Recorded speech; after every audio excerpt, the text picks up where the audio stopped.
Good morning, children. This morning we're reading chapter 23 of The Secret Garden. It's called Magic. Dr. Craven had been waiting some time at the house when they returned to it. He had indeed begun to wonder if it might not be wise to send someone out to explore the garden paths. When Colin was brought back to his room, the poor man looked him over seriously. "You should not have stayed so long," he said. "You must not overexert yourself." "I'm not tired at all," said Colin. "It has made me well. Tomorrow I'm going out in the morning as well as in the afternoon." "I'm not sure that I can allow it," answered Dr. Craven. "I'm afraid it would not be wise." "It would not be wise to try to stop me," said Colin quite seriously. "I am going." Even Mary had found out that one of Colin's chief peculiarities was that he did not know in the least what a rude little brute he was with his way of ordering people about. He had lived on a sort of desert island all his life, and as he had been the king of it, he had made it his own manners and had had no one to compare himself with. Mary had indeed been rather like him herself, and since she had been at Misselwith and gradually had discovered that her own manners had not been of the kind which is usual or popular. Having made this discovery, she naturally thought it of enough interest to communicate to Colin, so she sat and looked at him curiously for a few minutes after Dr. Craven had gone. She wanted to make him ask her why she was doing it, and of course she did. "What are you looking at me for?" he said. "I'm thinking that I'm rather sorry for Dr. Craven." "So am I," said Colin calmly, but not without an air of some satisfaction. "He won't get Misselwith at all now. I'm not going to die." "I'm sorry for him because of that, of course," said Mary. "But I was thinking just then that it must have been very horrid to have had to be polite for 10 years to a boy who was always rude. I would never have done it." "Am I rude?" Colin inquired undisturbedly. "If you had been his own boy and he had been a slapping sort of man," said Mary, "he would have slapped you." "But he daren't," said Colin. "No, he daren't," answered Mistress Mary, thinking the thing quite without prejudice. "Nobody ever dared to do anything you didn't like because you were going to die and things like that. You were such a poor thing." "But," announced Colin stubbornly, "I'm not going to be a poor thing. I won't let people think I'm one. I stood on my feet this afternoon." "It is always having your own way that has made you so queer," Mary went on, thinking aloud. Colin turned his head, frowning. "Am I queer?" he demanded. "Yes," answered Mary. "Very.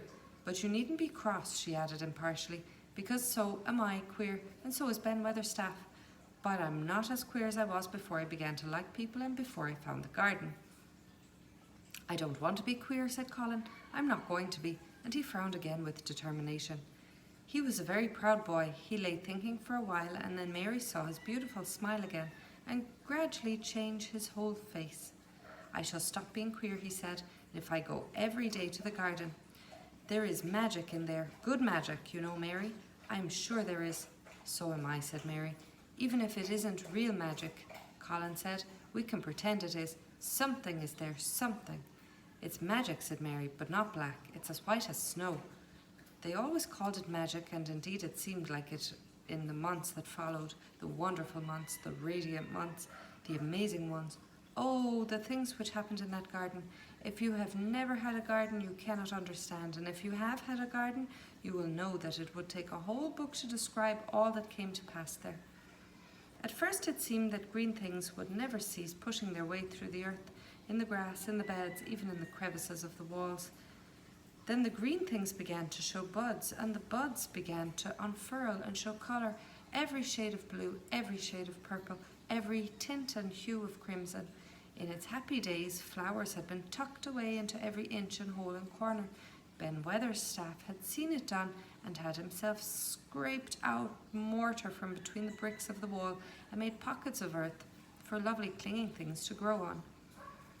Iris and white lilies rose out of the grass in sheaves, and the green alcoves filled themselves with amazing armies of blue and white flowers, lances of tall delphiniums or columbines or campanulas. "She was main fond of 'em, she was," Ben Weatherstaff said. "She liked them things as was always pointing up to the sky, she used to tell. Not as she was one of them as looked down on the earth, not her.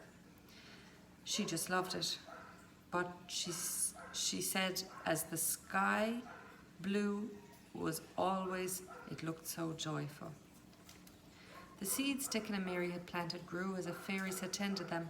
Satiny poppies of all tints danced in the breeze by the score, gaily defying flowers which had lived in the garden for years, and which, it might be confessed, seemed rather to wonder how such new people had got there. And the roses, rising out of the grass, tangled round the sundial, wreathing the tree trunks and hanging from their branches, climbing up the walls and spreading over them with long garlands falling in cascades. They came alive day by day, hour by hour, fair fresh leaves and buds, tiny at first but swelling and working magic until they burst and uncurled into cups of scent, delicately spilling themselves over the brims and filling the garden air. Colin saw it all, watching each change as it took place. Every morning he was brought out, and every hour of each day when it didn't rain he spent in the garden. Even grey days pleased him. He would lie on the grass, watching things growing, he said.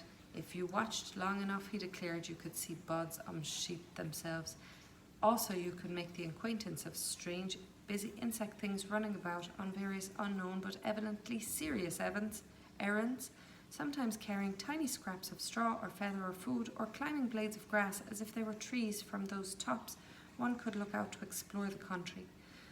A mole throwing up its mound at the end of its burrow and making its way out at last with the long-nailed paws which looked so like elfish hands, had absorbed him one whole morning.